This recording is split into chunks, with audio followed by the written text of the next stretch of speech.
Welcome or welcome back to my channel. If you're new here, my name's Maria and today's video is going to be a weekly reading vlog, and specifically it's going to be a dark academia reading vlog. So now that we're in September, I'm definitely diving into all of my autumn reads, and when I think of September, October time, I definitely think of dark academia and those type of reads. And I think examples of that are Ninth House by Leigh Bardugo. I really love that one. If We Were Villains by M.L. Rio is one of the more famous ones as well. And I've got a few on my TBR that I've wanted to get to for quite some time, so using this week to try and get to some of those. First one I picked up is The Temptation of Magic by Megan Scott, and this one is actually a newer release. So it was the Fairy Loot book in May, so it was like quite some time ago actually, but I think it has actually only been released mainstream quite recently. I think it was only like August or July or something like that it was released, so I think we may have got kind of a sneak peek with this one with Fairy Loot, but it's been on my TBR since then. I've wanted to read it, and basically it follows our FMC named Nicole, who is what's called an Imperial within this world. So basically this creature has the ability to kill all of the kind of deadly supernatural creatures that are existing in this world. And for Nicole, it's imperative that she kind of hides this ability. She doesn't want to be discovered, because any Imperials who are discovered are sent off to kind of join this organization called the Wake, which is an organization that kind of groups together all of the Imperials and puts them out to jobs and things like that. But she's apprehensive in doing that because she highly suspects that they killed her mother years ago, and the reason for that was because she wouldn't join the organization. So as stated, her mother died quite some time ago, and she's actually hidden some secrets within some art for Nicole to find when she's old enough that kind of lead to conspiracies about this Wake organization. And now that Nicole is older, she is starting to try and find those. So dark academia comes in because it's to do with art history and mythological art and the secrets being hidden in there. So far I'm around 30% in. I only started this morning, and I've actually read this relatively fast, so I'm on chapter 13, and so far I'm really enjoying it. I'm really enjoying the writing in this actually. I think it is quite a nice writing style that Megan Scott's got, and I'm enjoying the characters as well so far. And we've been introduced to the MMC, who is called Kane and is also an Imperial, but he does work for the Wake. So there's been a meet up there in terms of him and Nicole, and they do have a bit of a partnership going on. He doesn't quite know that she's an Imperial yet, so it'll be interesting to see how that unfolds. But so far I'm really enjoying it. I'm enjoying kind of the lore that's being built here in terms of these Imperials and some of the creatures that they have in this world. It's set kind of in southern England at the moment, so it's in Cornwall, but obviously it's kind of referring to creatures that don't exist. And I think a lot of the setting will be around this university that Nicole is attending, kind of studying this art and art history as well. So yeah, so far so good. I'm really enjoying the writing. I've kind of, as I say, flew through it. I've been really raring to try and get back into it today while I've been working, so any breaks that I've had, I've been trying to pick this up just to read maybe the next chapter. But really enjoying this. And it was actually my friend Clara who had mentioned that she was reading this. I think it was last week or the week before. Said she really loved it, so that's why I decided to put it in this video, especially because it just fits with the theme of being dark academia. And then the next one I'm going to be picking up is The Secret History by Donna Tartt. Now this is one you will have seen. I think this is kind of the most popular or most famous dark academia story. I'm not too sure in terms of the full details on this one. I believe it just follows a group of students who are kind of enamored by their professor. I believe there's a murder along the way somewhere in there, and there's probably some secrets, the secret history, that are going to be revealed within that as well. But I'm trying to go into this one a little bit blind. I don't want to read too many reviews. I don't want to read too much about it, so that I can just kind of follow the story and really get myself immersed in the story. I see that it gets very mixed reviews. You know, some people who loved If We Were Villains like I did don't really like this, and vice versa, but there are a lot of people that really loved both. So I'm hoping I'm going to be in that camp. I'm hoping this is going to be a new favourite. It's one that I've had on my TBR for such a long time, so really happy to finally be getting to this one. And then if I have time, depending on how long it takes me to get through those two, I'm hoping to finish out the Atlas Complex. So this is the third book in the Atlas 6 series. This is a series that I've really enjoyed. I love Olivia Blake's writing, but I've seen such bad reviews for this. I don't think I've seen any positive reviews really for how this one's concluded. And saying that, the second book didn't get great reviews, and I really enjoyed it, so maybe I'll be in the minority for that one. But this series basically follows a group of 6 people within this world who are invited to go to this kind of elite college for a chance to become part of the Alexandrian Society, and being part of that society means you get access to certain magic scripts, and it's basically quite an elite society for the best within the magic kind of wielding world. Now the kind of magics that these guys have are very scientific, I would say. So a lot of them are to do with kind of physics and mind manipulation and things like that. So I've really enjoyed the exploration of that and how Olivia has kind of built that within here. And as I say, the first two books were really enjoyable to me. I really loved them. I love the characters. The way that the last book ended off was quite a cliffhanger, so I'm interested to see where that goes, but so apprehensive because of the reviews that this one's been getting. But as I say, hopefully I'll be in the minority and I will love this one. So yeah, this is the provisional TBR for the week. As I say, already really loving The Temptation of Magic, and I think I'll finish that one pretty soon, to be honest. I seem to be flying through it. I have a bit of time to read now, so I probably will sit down and read a bit more of that, and then hopefully be moving on to The Secret History, maybe even tomorrow, depending on how quickly I can get that one read. But yeah, I'll keep you updated as I keep reading, and as I've read a little bit more of The Temptation of Magic, I'll let you know how I'm getting on, if any of my feelings have changed. But yeah, as I say, probably going to just sit down and read now, and I'll give you an update when I've read some more.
Just jumping on to give you a quick update on where I am with The Temptation of Magic, and I'm around 65% now and still really enjoying it. So I would say that this one's definitely more for anyone who likes romance and romantasy, because the romance in this really is the main plot line. There is a good subplot and there's a lot of kind of world building and kind of folklore and things like that in here, but I would say that the main kind of focus of this is going to be the romance. That's not a bad thing, it's just to let you know that that's kind of what the focus of this one is. But yeah, 65% in, I'd say with this one there's a lot of kind of forced proximity. It's kind of said on here that they're sworn to be enemies, but it's not really an enemies to lovers in this one. I think it's more of a forced proximity kind of situation than enemies. They are supposed to be enemies, so it's more maybe forbidden love is a better way to describe it. But yeah, I think other than that, there is quite a lot of kind of Celtic folklore and mythology in here, which I'm really enjoying, and I wasn't aware that that was going to be in here. I didn't really read the synopsis too well before I started it, but there's a lot of quite interesting Celtic folklore and mythology, and it's all kind of tying into how this world was built and kind of the origins of this world, and connected to the MMC in here as well. So yeah, really enjoying it. I do think that Megan Scott's writing style is really immersive and it's really keeping me wanting to read, and the pacing of this has been great as well. As I say, I'm 65% in. I only started this yesterday, so I seem to be flying through it. So yeah, so far so good. Really enjoying this. I probably will get this finished today because there's only around 4.5 hours left on the audiobook, but I'm listening to it at double speed, so it'll probably be about 2 hours and 15 minutes left. So yeah, probably get this finished today. I'll probably jump on once I have an update and once I finish that. But yeah, so far so good. I'm not sure if it's giving me a 5-star feeling. I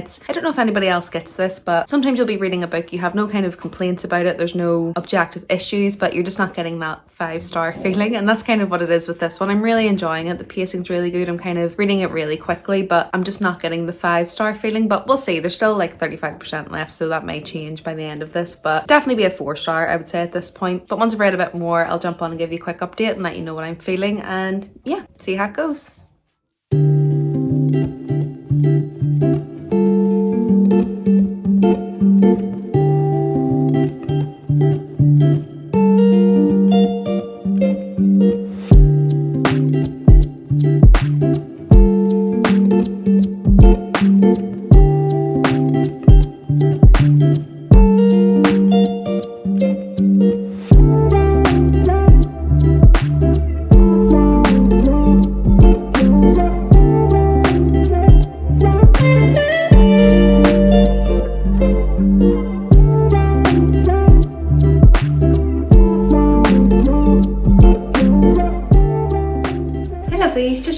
because I have now finished The Temptation of Magic, and this one I ended up really enjoying it. I ended up giving it 4 stars. I think overall kind of with this one the writing style was really beautiful. It wasn't quite purple prose or flowery or anything like that. It was just a really immersive and engaging writing style, and that really did draw me into the book and really drew me into the story and kept me engaged, even when I think there was a few times where the pacing was a little bit off for me, but other than that I thought the writing was really beautiful. I think this one, I think it's kind of marketed as YA, or at least I thought it was, because it was the Fairy Loot YA box for May, but when I was looking on the author's actual Instagram page, I think she does kind of mention that this is very upper YA or new adult, which kind of aligns with what I was thinking, because even though the writing style is a bit more in that YA field, there were a few scenes in there that I would definitely say are pretty much new adult, or just put it in the adult category really, because it's not closed door, it's not even suggestive, you know, it is quite descriptive, let's put it that way. So there wasn't too many spicy scenes in here or anything like that, but for the ones that were there, I would definitely say it's probably a bit older than YA, so maybe about 15, 16 upwards. I really love the author's take on kind of Celtic mythology and folklore in this as well, and I think the way that she interwove it into the story was really masterfully done, to be honest, because a lot of the ones that I've read recently that had Celtic mythology, it was quite in your face, a little bit info dumpy as well, but the way that she done it, I do think that it just added another layer to the story and added a richness to it, and it just, again, really interesting to read her take on it and kind of how she incorporated that into this world, because a lot of the magic system and the magical history in here is linked to that kind of Celtic folklore and mythology. And obviously being Irish, I do love to see that in books. I love to see that represented in books, especially when it's done so well. In terms of the love story in here, it definitely wasn't insta love. There was insta lust, but that's absolutely fine. Like, that's still quite believable, still quite real for me, so I don't mind that too much. And with it being YA and with kind of some of the tropes that are in here, it could have very easily been insta love, so I do appreciate that the author didn't kind of go down that route with this one. But in terms of the romance, I did kind of enjoy the building of it. I think there was a lot of tension in there. It wasn't quite slow burn, but you know, you could kind of see the build up as the book was going on. I do wish the dark academia components in this were a little bit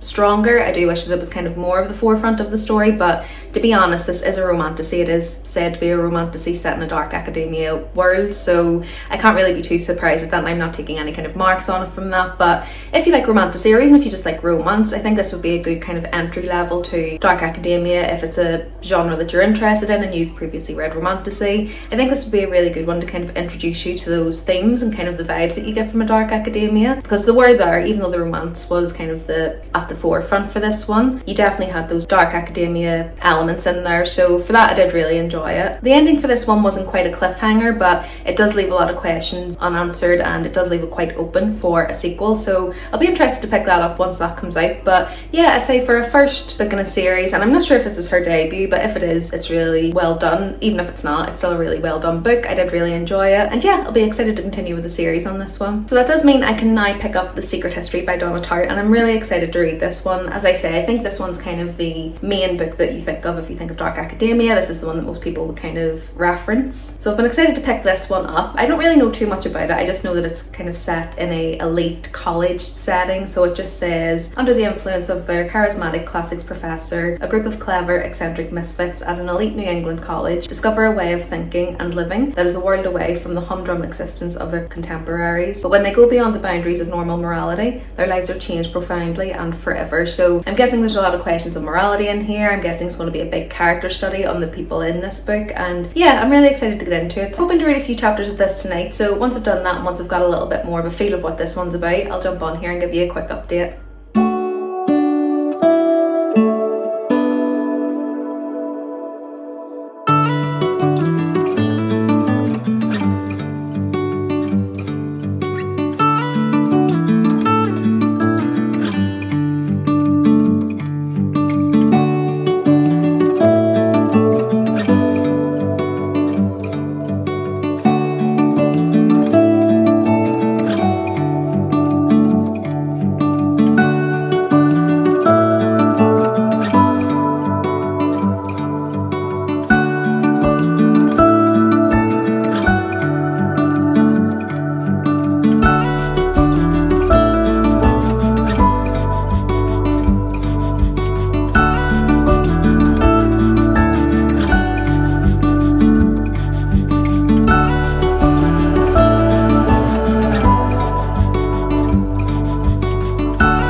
today since I've updated the vlog, so I thought I'd just jump on and give you my updates on The Secret History. So I'm not too far in at the moment. I'm only about 86 pages in. I didn't get much time to read yesterday. I was out for a few drinks, so I haven't got too far into it. I think that's probably only about like 15% or something like that. It's not too far in at all. But so far I'm really enjoying this one. I'm really enjoying the writing and the prose in here. You can probably see I did start tabbing it actually quite quickly into reading it. I wasn't going to tab it. It wasn't kind of my plan to annotate this or anything, but there's just a few quotes that I was reading in there that were just really calling out to me. So I thought this is probably a book I'm going to want to tab, and I'm going to want to get a few quotes from it as well. So I think I mentioned before, this kind of follows a group of students who are kind of enamored with their Greek professor. It's a group of misfits, but they're all going to this quite pretentious college within New England. So I think it's meant to be quite liberal and things like that, but for the most part it is quite a pretentious kind of setting. And that's when you read dark academia, it's always going to be a set of pretentious people who usually come from money and have that kind of pretension surrounding them. So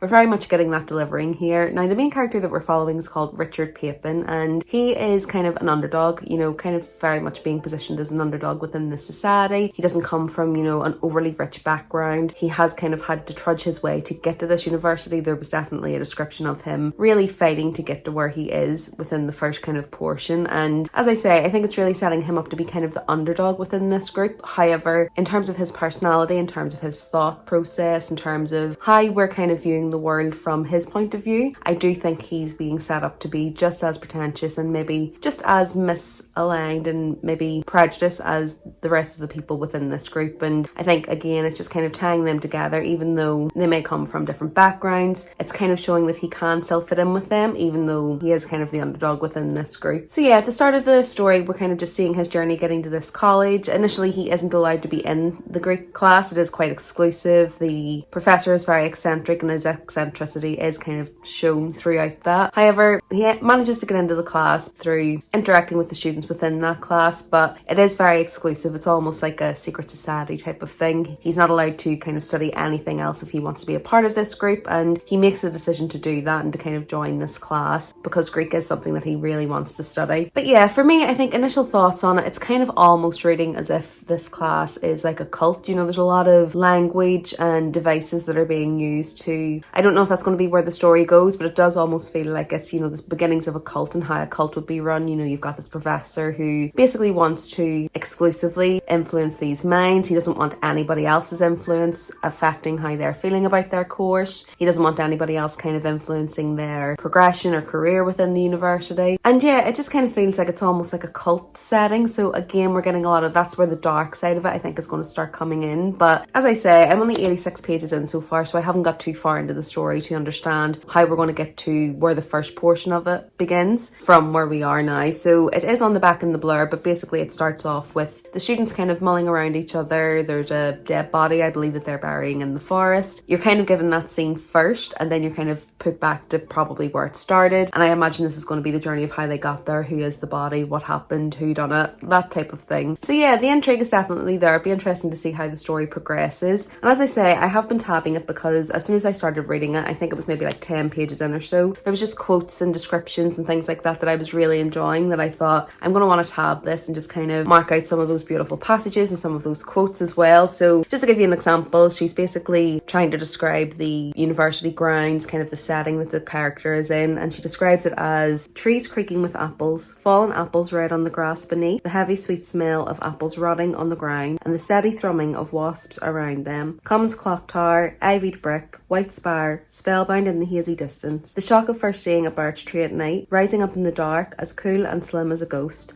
and the night's bigger than the imagining, black and gusty and enormous, disordered and wild with stars. So yeah, I'm just really liking that prose, really liking the writing style she has, and there's been, as I say, a few more things that I've tabbed along the way there, so glad I started marking some of that out. But yeah, as I say, so far so good. It's definitely given me all the vibes that I want from a dark academia story. It's pretentious, you know, you've got this kind of secret society going on, it's kind of got that thriller aspect as well. So yeah, in the first 86 pages it's definitely delivering, but we'll see how that goes. This is quite a hefty book. It does look a lot shorter than you would think. I'm trying not to spoil myself when finding out how many pages there are, but I think there's around 630 pages in this, so it's thicker than it kind of looks in this edition, and the writing is quite small in this one, so it may take me a little bit longer than I had anticipated to get through this one, so not sure if I'll get to the Atlas complex within this video, but we'll see. Hopefully I'll be able to get that completed for this video, as well as it would be a good kind of example of 3 different dark academic novels for us to contrast and compare as well. But yeah, as soon as I've got any more updates on this one, I'll jump back on, but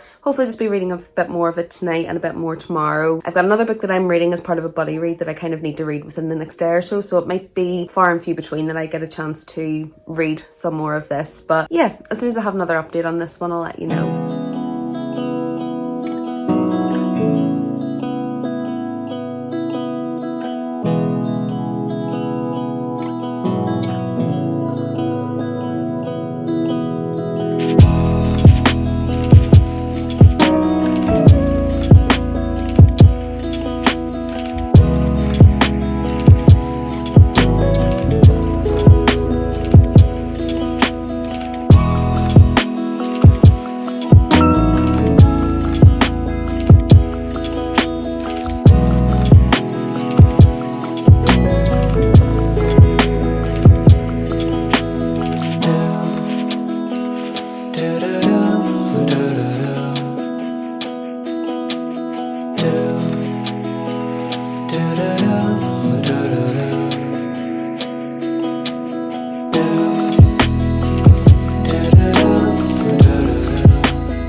So just jumping on, I was just filming a book unboxing, so that's why I've kind of got the glaring light on me at the moment and using the microphone, but I just did want to give you an update on where I am with The Secret History by Donna Tartt. So at the minute I'm just under halfway through, so I think it's around 46% on page 268 and still really enjoying it. I think the prose in here are absolutely beautiful. I've tabbed quite a few quotes and lines in here and kind of a few important plot points which had just really captured my imagination in this as well. And we are starting to get into the meat of the story a little bit. We're starting to kind of unravel the personalities of all of the characters in here, and yeah, I think there's still quite a lot of the story to go. I think there's a lot of things that are kind of being told to us that happen in the future, but it's kind of unraveling how we get to that point. So you'll be told a fact and then it'll kind of rewind back to how that happened and how they got to that point. So I am quite liking that storytelling structure. It is keeping me quite intrigued and keeping me entertained. I would say that the chapters in this are extremely long, so I think one of the chapters was literally 100 pages. 100 pages. So as a short chapter lover, that's been a little bit jarring, but what I would say is I think the chapters are kind of more like acts. So if you think of a play, to me I'm kind of viewing them more like acts, and there are some parts within the story where it kind of has a natural break where they're maybe moving to, you know, another part of the plot. So I'll try and get you something to give you an example. Say on this page there's quite an obvious break between there, and that's kind of where I've been, you know, cutting it off. If I've been reading for quite some time and I'm looking for a good place to cut it off, I'm using those almost as chapters because it makes a lot more sense than trying to go by 100 pages. But other than that, still really enjoying it. I would say that some of the writing style is a little meandering in terms of there's quite a lot of inner monologue when it comes to how our main character is feeling and how he thinks, and again I think it is kind of giving you that insight into the character so that you can really understand his thinking. I mean, for me, some of his actions I just really don't understand why he would be reacting in this way, but I do think that the storytelling that she's using is going to maybe give me some of that insight. I think similarly to If We Were Villains, and I know that If We Were Villains came out after this, but I read it before, so I am kind of doing a little bit of comparing to that story. Similarly to that, there's none of the characters that I'm really rooting for. None of them are really likable, but I do think that that is by design. You know, I do think that is the point of this. They're very pretentious, very self-absorbed, very selfish, and again I do think that is by design, but it isn't taken away from my enjoyment because I do think that's the point of the story. And from the dark academia that I've read, a lot of the time for most of the story you don't really like the characters that much, or at least the side characters. They're usually a little bit irredeemable. So yeah, really enjoying it. I do think that there are some parts of it that, as I say, are a little meandering. So for anyone who maybe doesn't like a lot of inner monologue or a lot of kind of storytelling that veers off the main track of the plot, you may find that a little jarring because I do think there is a lot of that in here. But for me, I'm enjoying it. I am listening to the audiobook while I'm reading along as well. I would say that I'm not loving the narration, so sometimes I am just reading it if I'm able to, but it's still getting the story across, still not taking away from my enjoyment that much, but I wouldn't say the narration is the best. But yeah, hoping to get a good chunk of this read now. I may go down and read for an hour or so, and I think I still have around maybe 320 pages or something like that to finish this, but hoping it won't take me too long. I was reading a few other books at the start of the week, which meant that I couldn't get to this one, but now my focus is mainly on this and a reread that I've been doing, so hoping to speed through this second half a bit quicker than I did the first half. But yeah, once I've read a bit more, I'll jump on. Depending on how the story goes and if there's anything else to say on the writing style, I may just jump on once I've finished this. But yeah, as soon as I've read on a little bit more, I'll definitely let you know.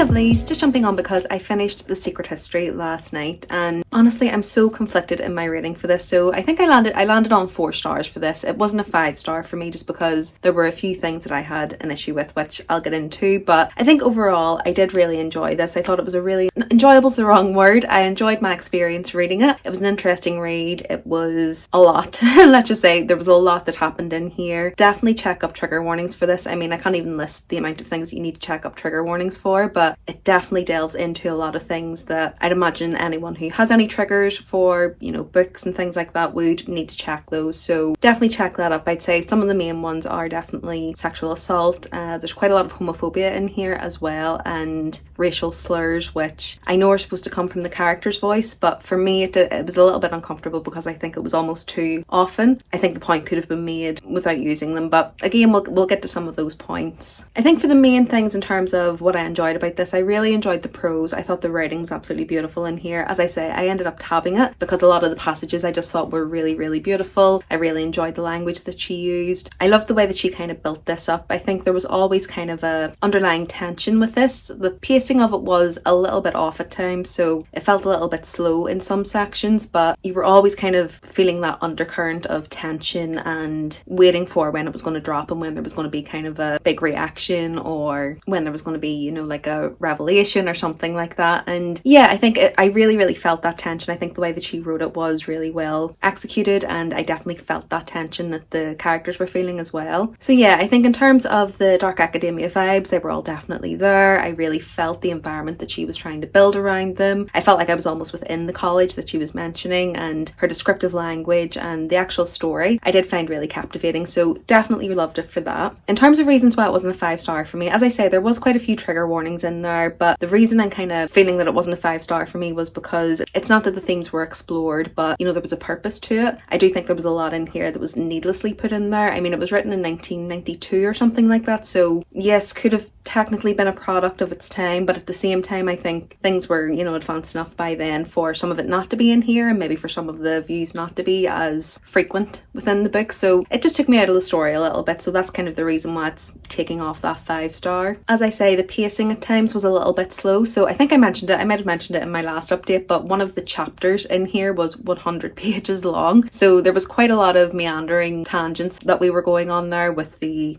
narrator's inner thoughts and inner monologues, and I really enjoyed them, but at the same time sometimes it did also take me out of the story because I almost forgot where we were by the time we got to the end of the tangent. I was thinking, where are we in the story? So again, that took a bit of enjoyment out of it because I felt sometimes it was veering a little bit too far off the story. Even though the prose was beautiful, it was just taking me out of that main plot a little bit too much at times. And the last thing was that with dark academia, usually you have people who are maybe a little bit morally grey, you know, they're doing things that aren't quite up to normal morality standards, but they have some sort of redeeming quality. You know, you're kind of rooting for them almost because they're a person who has done a really bad thing, or they're making really bad choices, but you can kind of tell in their heart, you know, they're a good person, or they're moral, or in normal circumstances they may not behave in this way. But for the characters in this, I felt like most of them, in fact probably all of them, had no redeemable qualities. And again, I think it was done by design, but for me it just meant I had no one to root for. So by the end of it, I think the impact of some of the things that happened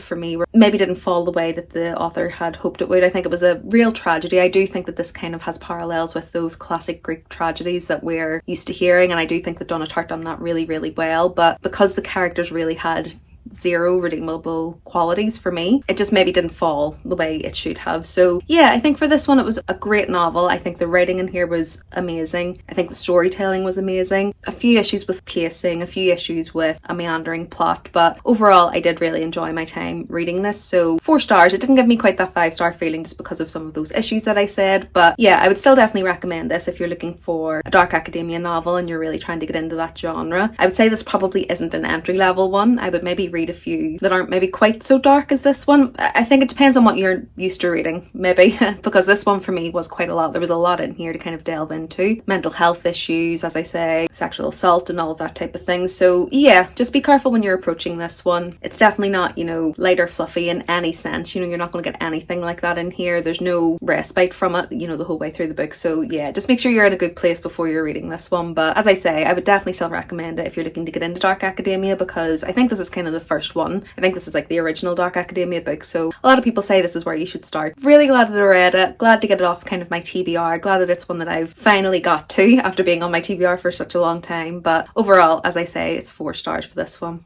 And that's everything for this vlog. So I was going to try and squeeze in the Atlas Complex, but just with timing, and it actually took me a lot longer to read this one than I thought it was going to, so I'm not going to have time to get the Atlas Complex into this video. But if you do want me to vlog myself reading that and kind of completing that series, do let me know in the comments below. Definitely let me know if you do have any dark academia recommendations, any books that you've got in your TBR that you're wanting to read this autumn. I'm always searching for new dark academia books because it's one of my favourite genres, so definitely let me know if you have any recommendations below. If you like this video, do remember to give it a like, and if you want to see more from me, remember to subscribe. I'm posting 2 videos a week and there'll be videos like this, so reading vlogs, book hauls, come shopping with me, all good bookish things like that. Other than that, thanks so much for watching this one. I hope you really enjoyed it, and I'll see you in the next one soon.